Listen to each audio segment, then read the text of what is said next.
A strong democracy requires citizens who are informed and engaged. We'll talk with two experts about the importance of civic education on this edition of Iowa Press.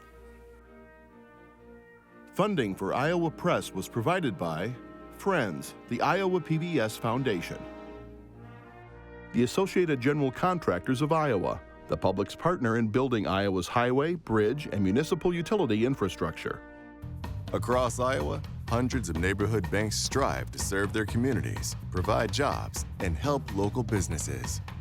Iowa banks are proud to back the life you build. Learn more at iowabankers.com.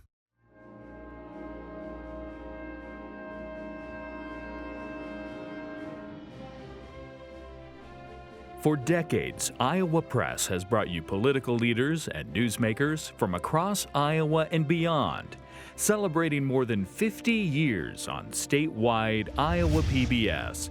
This is the Friday, May 9th edition of Iowa Press. Here is Kay Henderson. Civics education has been one of the topics of discussion at the Iowa State House this year. The Iowa House and Senate have voted to require graduating seniors to pass a civics test, and civics centers are being established at the 3 state universities.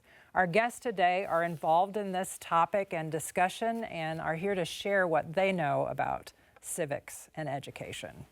First, Josephine Gittler is the founder and president of the board for the Alliance for Civic Education in Iowa. She's a professor in the University of Iowa College of Law and holds secondary faculty appointments in the College of Medicine, the College of Nursing, and the College of Public Health. Thanks for being here. Thank you for having me. Also joining us is Scott Peters. He is the department head and professor of political science at the University of Northern Iowa. He is involved with the new Center for Civic Education at UNI. Thanks as well for being here. Thank you. Joining the conversation is Katarina Sostaric of Iowa Public Radio and Erin Murphy of the Gazette in Cedar Rapids. So I want to get both of your take on this, and Josephine, maybe we'll start with you just to kind of lay the groundwork here.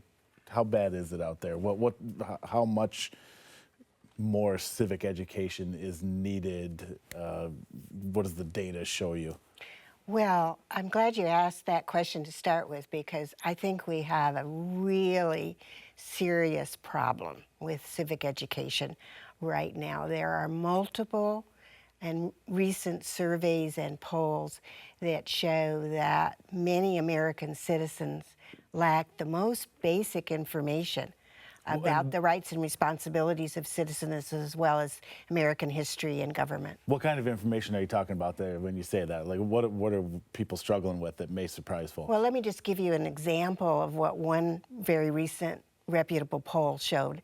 A national representative sample of adults, 36% couldn't even name all 3 branches of government: legislative, executive, and judicial. Think about that. They don't even know that there are 3 branches of government and what their names are. I think that shows you the magnitude of the problem that we have.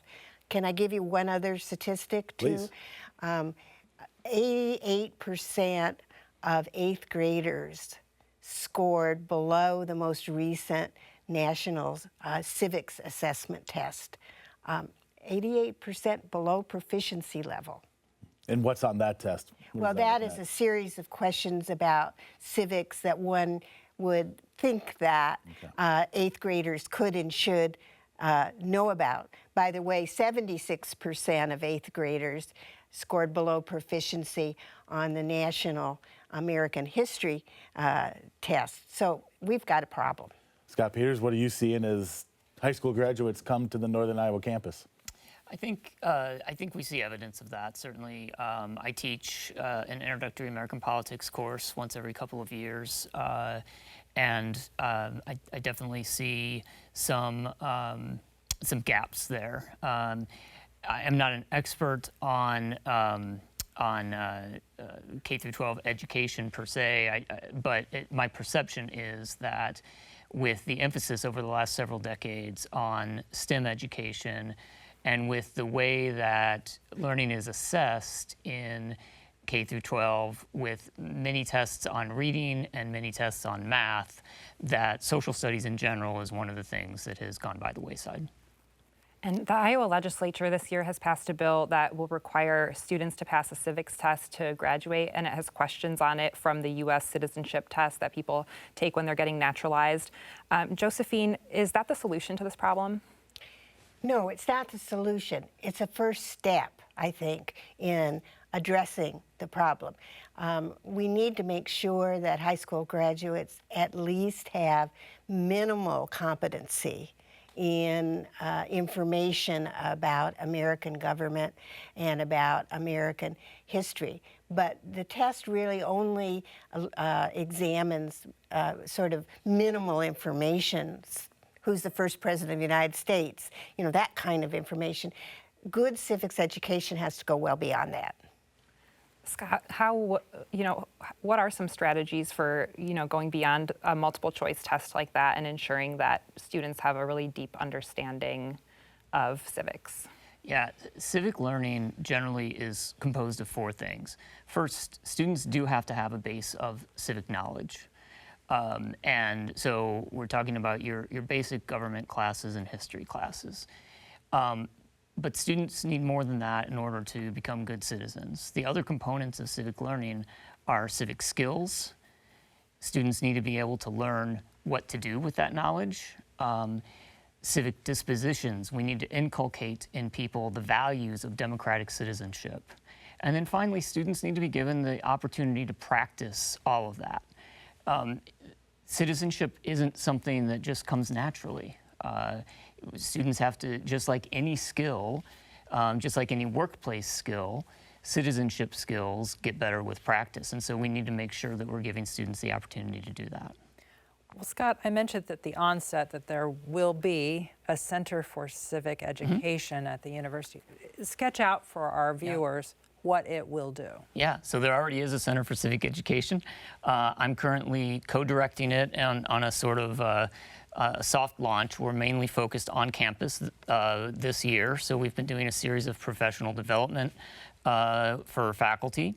At UNI, we've had a team of faculty working on civic education for about 4 to 5 years now. We have a civic education curriculum in place for the last year and a half that allows students to develop the civic skills, civic knowledge, and inculcate those civic dispositions. The center has a 3-part mission, and I should say that we have a full-time director coming on board in July. Okay. So the center has a 3-part mission. First is to develop the best curriculum possible for students at UNI and to train faculty in the best practices in teaching civic education. The second is to give students and the public the opportunity to practice good citizenship by having a series of co-curricular and public events that allow people to engage civically. And the third is to enhance K through 12 education in civic education across the state of Iowa. And so in all of those things, we will also be doing research to try to determine what are the best practices, taking evidence, testing to determine what are the best ways to teach civics, both at the university level and in the K through 12 level. And Scott, there's legislation that would require these sorts of schools at all of the 3 Regents campuses. Will UNI, how will this work logistically? Will they each be independent of each other? Will UNI, Iowa State, and Iowa's schools work with each other in any way? How will that look?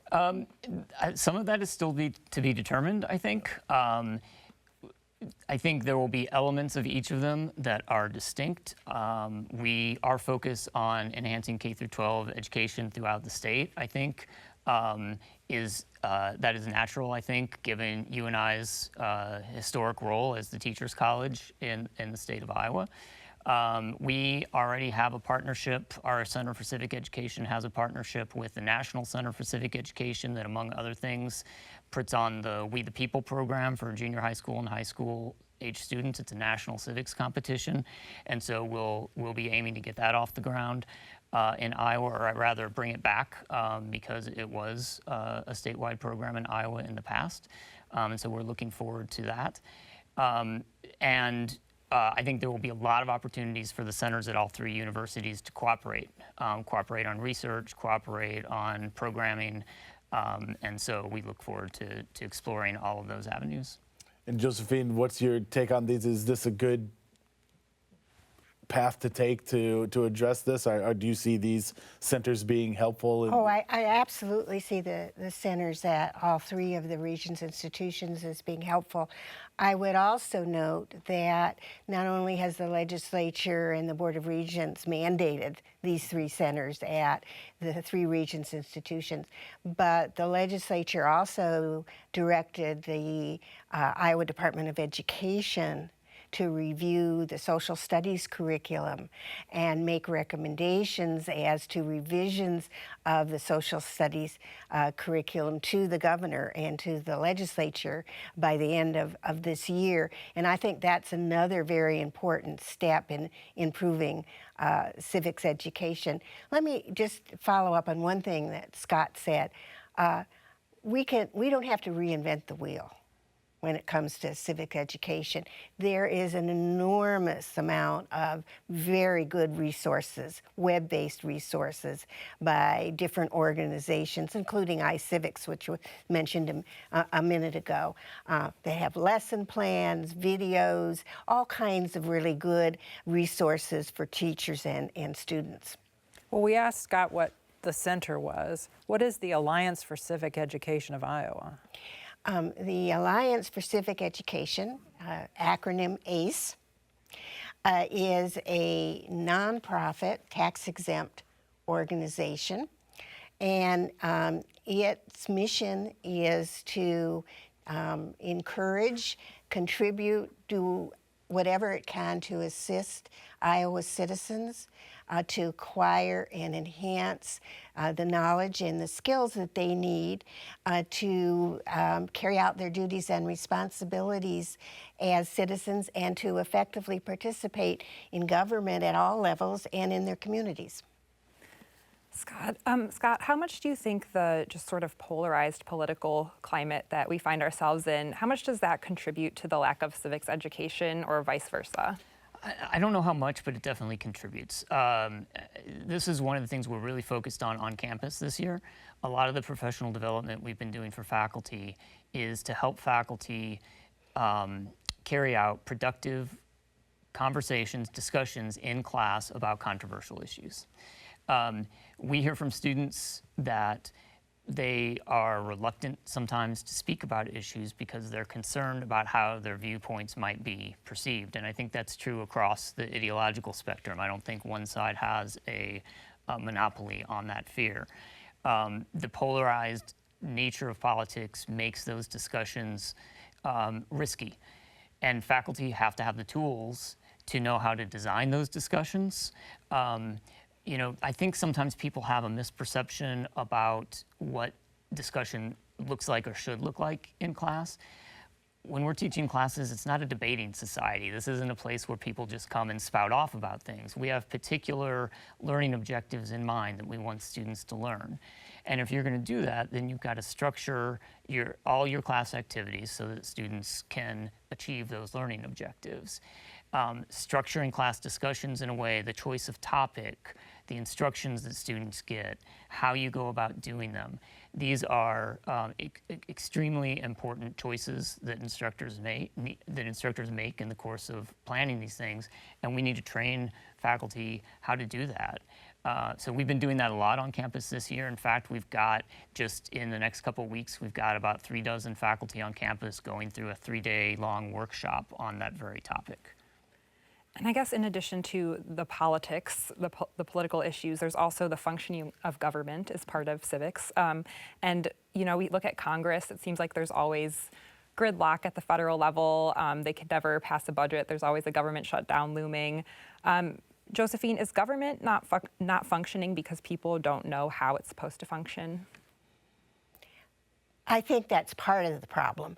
I really do. Ignorance about our government, about the Constitution, about what's involved in upholding the principles that our Constitution set forth in 1887, I think is leading to some of the dysfunction that you see. I don't think it's the whole reason for the dysfunction, but I think it's part of the dysfunction, because everything actually always in our system of government gets back to voters, right? We're a democracy, and people vote for our elected representatives in Congress as well as in state legislatures, as well as the presidency, as well as governors.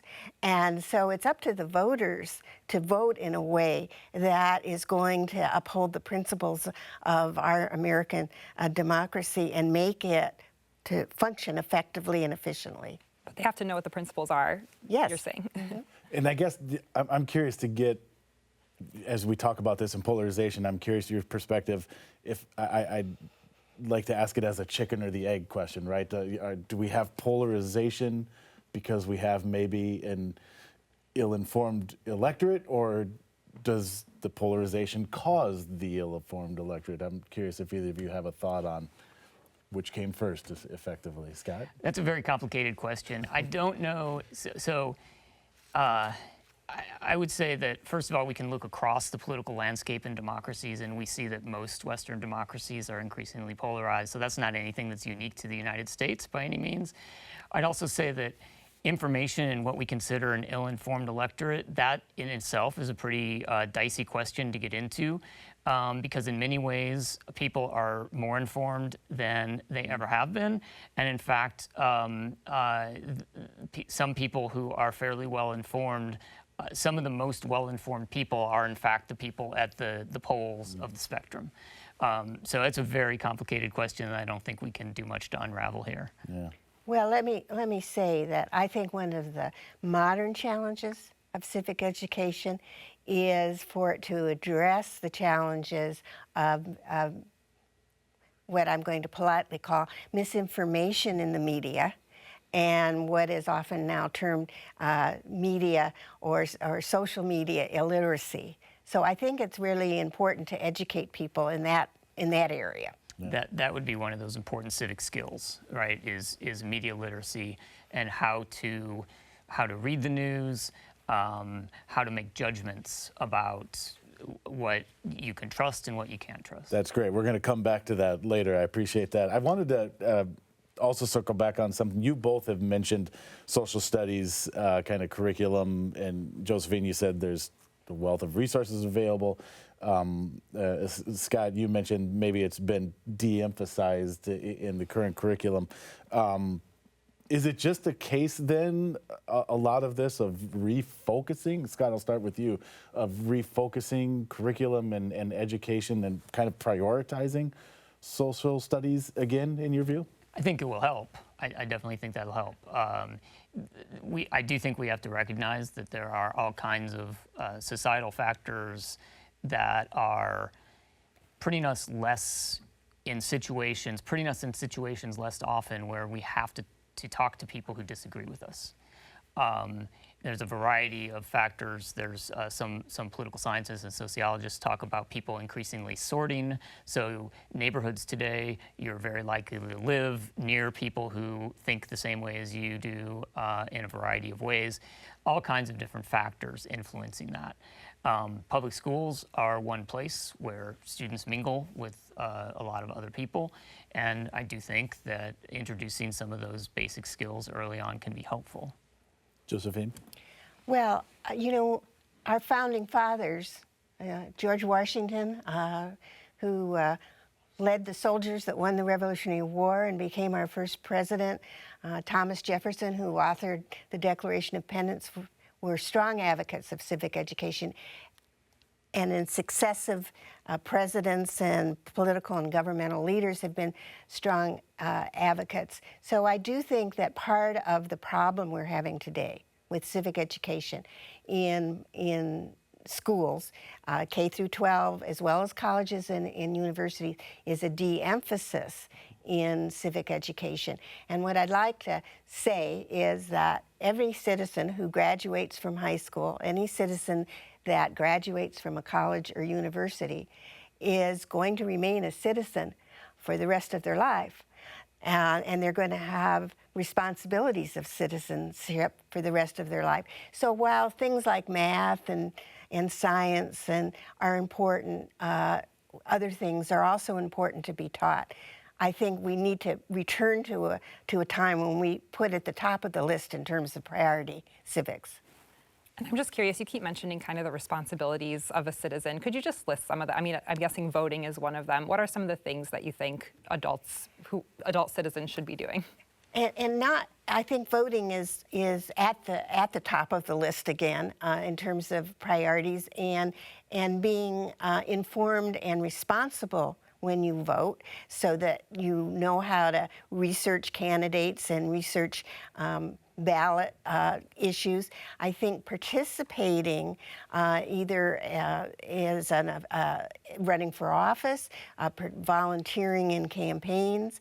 I think participating when there are issues that your community faces of all different sorts, going to meetings, going to town halls. There are a myriad of ways in which you as a citizen can and should participate in your communities and in your local, state, and federal governments. Scott, the list of things that she just shared with our viewers cause fear and sometimes loathing in some of our viewers. How do you counter that? I guess I'm not sure what you mean by that. They don't want to be involved. They don't want to be involved in campaigns. That is not a priority for them as they live their everyday lives. Sure. I mean, I would emphasize that there is a wide range of ways in which people are active citizens, right? And voting is one, and it's a very important one. Paying attention to issues, talking to friends and family and colleagues about issues.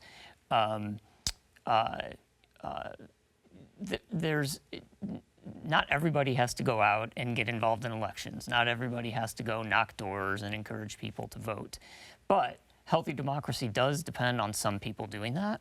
And healthy democracy depends on citizens who are paying attention and who are... Democracy is not just about electing our leaders, right? We exercise democracy in all sorts of ways on a day-to-day basis when we come together and make decisions collectively, both informally and formally. And so a healthy democratic fabric sort of depends upon people doing this in all kinds of varieties of contexts. Josephine, over the past few years at the Iowa legislature, there have been legislators who've questioned whether free speech is allowed on the University of Iowa campus. Since you're there, what can you tell us? Well, I'm first of all, I can't speak for the university as a whole. I'm on the faculty of the College of Law.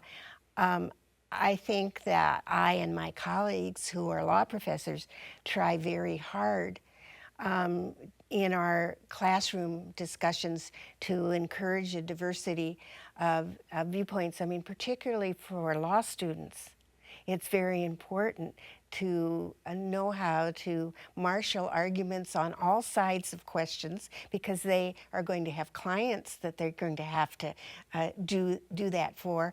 And I think I can fairly say that I and my colleagues really try to teach students to disagree without being disagreeable. We're down to our last couple of minutes here, Scott. I want to circle back as promised. You talked about media consumption, and we're well beyond the point where it's just your newspaper, radio station, and local TV station, social media, partisan media. How much of that media consumption is a part of this conversation that we're having today? How important is that? I think it's very important, and I think it's one of the more challenging things in terms of teaching students, and it's challenging because of the media landscape has changed so much. There are very few local newspapers around anymore. There are very few locally controlled radio and television stations that actually give a good amount of coverage to local events beyond crime. And so what that means, that's been replaced, right? That creates an information vacuum. That gets replaced largely through partisan sources, national sources. And so what we start to see, partly as a result of that, is that even local issues are increasingly defined on national terms. And so trying to help students wade through all of that, try to figure out where they can get good information, and trying to help them understand how the algorithms governing social media influences what they see. That's one of our big challenges. Josephine, we have less than half a minute left. What would you like viewers to learn from watching this show? I would like them to understand and be of the importance of and the need for improving civic education in our public and private schools and in our colleges and universities.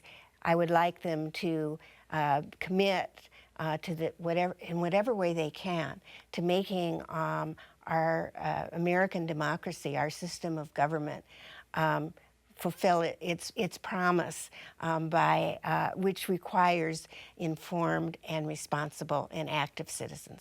Well, our active conversation has to come to an end because we are out of time for this episode of Iowa Press. Thanks to both of you for being here today. Thank you. Thank you.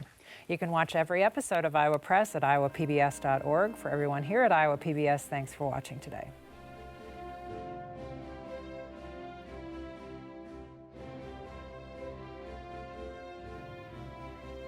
Funding for Iowa Press was provided by Friends, the Iowa PBS Foundation, the Associated General Contractors of Iowa, the public's partner in building Iowa's highway, bridge, and municipal utility infrastructure.